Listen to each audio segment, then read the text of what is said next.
অন্য দেশে রমজান আসে ইবাদতের জন্য, কিন্তু বাংলাদেশে রমজান আসে ব্যবসায়ীদের জন্য।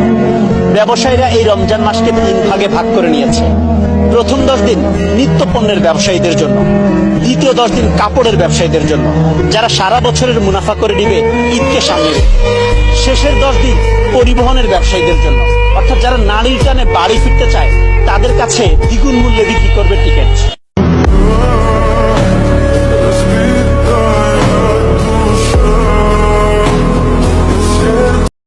অন্য দেশে রমজান আসে ইবাদতের জন্য, কিন্তু বাংলাদেশে রমজান আসে ব্যবসায়ীদের জন্য। ব্যবসায়ীরা এই রমজান মাসকে 3 ভাগে ভাগ করে নিয়েছে। প্রথম 10 দিন নিত্য পণ্যের ব্যবসায়ীদের জন্য, দ্বিতীয় 10 দিন কাপড়ের ব্যবসায়ীদের জন্য, যারা সারা বছরের মুনাফা করে নিবে ঈদকে সামনে রেখে।